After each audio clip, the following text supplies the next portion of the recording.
Hello, my name is Dan Glover. Tonight I'm going to be reading from my book called The Mystery, Zen Stories. Chapter 66, Competing. In my misguided youth, I took a step outside my front door, and then I took another. The road opened itself before my eyes like a flower unfurling itself to the morning sun. Marveling at the mystery, and with each new sight competing for my favor, I wandered ever on. Many years later, having no other direction, I found myself traveling west. I came to the Pine Ridge Indian Reservation in the Badlands of South Dakota. The road was dusty. I was dirty, my hair long and unkempt. I saw a dirt road leading into the desert. I pondered on following it, but being thirsty, I instead made my way to a neon-lighted tavern that squatted in the dust. I'd never seen so many Indians. They were lined up 3 deep at the bar. All the tables and chairs were taken, so I took my drink to stand in a quiet corner where I would not have to compete for space. The floor was dirt. It was sprinkled with sawdust. Every once in a while, one of the Indians would look at me and spit derisively onto the ground. I thought how much they must hate me, not just me, but the sight of any white man. If I had been older and wiser, I would have perhaps been filled with fear, but being young and stupid, I feasted on the competition.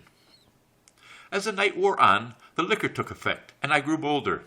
I bought drinks for complete strangers, not out of a sense of camaraderie, but rather to insinuate myself into their good graces.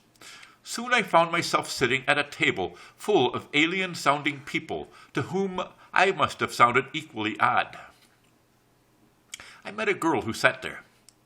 She was very quiet, but when I asked her name, she said it was Angie. She wasn't particularly striking, but she had a pull that attracted me. I must have had the same effect on her. We drank and we talked, and we stroked each other with our eyes. Standing close while dancing each dance, we inhaled one another's breath. We reveled in our meeting one another. Our lips brushed. Later that night, when a group of big Indians began making remarks about smelling a honky in the bar, she said I should come with her. So I did. She took me on a journey out into the desert to her home where she lived with her father and with her 2 sisters. I recognized the dirt road as the one that I had been tempted to take before entering the tavern. I wondered how I knew. She told me how her father was the nominal chief of their tribe, the Hunkpapa Lakota. Their house was very poor, the furniture sparse and the cupboards empty. In time, I fell in love with Angie, and she fell in love with me. I supported her as she supported me. We spent our days entwined together in each other. We spent our nights drinking. Since she gave me her heart, I had no need to compete for it. When I gave her my heart, I lost it without competition. She told me how if anyone in the tribe, in their poverty, needed anything, they came to her father. Since he was a chief, it fell to him to provide for them. She said he sometimes gave away the very clothes hanging on the line outside to dry, and how she took to hiding them by tying a clothesline out behind the storage sheds and the junkyard in back of the house. The people loved their chief. They supported him as he supported them.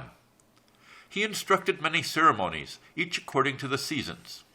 Serving with humility, he guided his people, knowing if he was to lead, that he must follow.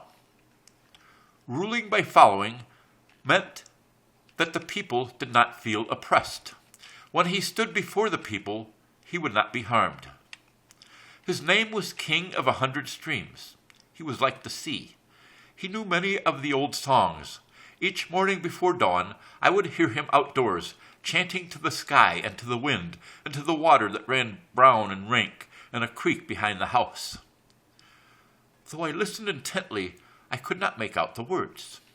When I asked him what he sang about, he told me the music and the ceremonies surrounding it were essentially the same. The styles of the musical pieces were different, but he told me how they promoted the same feeling of love. Some songs he sang at powwows, others at the changing of the days, still others at different seasons. Though the occasions and the forms of the songs and ceremonies differed, he said how they expressed the same feeling of respect. Since he knew the essential nature of the music and the ceremonies, he continued them as he found them. In turn, he said how he would pass them on intact. In the visible world, there were ceremonies and music. In the invisible world were the spirits that guided them. I noticed how he often left small sacrifices for them, a bit of food or a scrap of clothing. If I was eating an apple, he would always nod his chin toward the sacrifice bowl, intending me to place the core there when I finished. King of 100 Streams talked sadly about how no one really knew the music any longer. The young people compete in songs like monkeys, he said, with boys and girls mixed together, and no distinction between father and son, mother and daughter. Such music could never be talked about, he explained, as it was not the music handed down by the ancestors. What they like is the sound, he told me, but music and sound should never be taken as akin to one another. Music springs from the mind, while ceremonies appear in outer movements. So it is a rule to make ceremonies as brief and few as possible, while giving music its full development. This rule for ceremonies leads to the forward exhibition of them, where their beauty resides. This rule for music leads to the inner consideration of it, where its beauty resides. If ceremonies demanding this condensation were not performed with this forward exhibition, they would disappear. If music demanding this full development were not accompanied by introspection, it would lead to a dissipation of the mind. So it is that each ceremony has its proper response. For music, there is introspection. Ceremonies bring pleasure, while music brings about a sense of repose. The responses to ceremonies and the introspection of music spring from one another and have one and the same object. Music arises from the modulations of sound. Its embodiments are in movements of the body. These modulations and movements are the changes required by nature.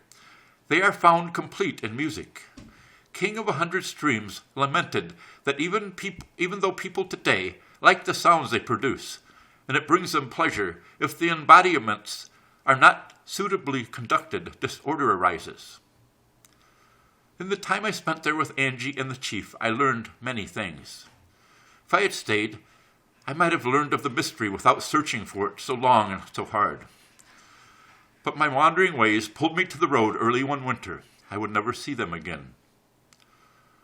Since I do not compete, I have no competition. The end. Thank you.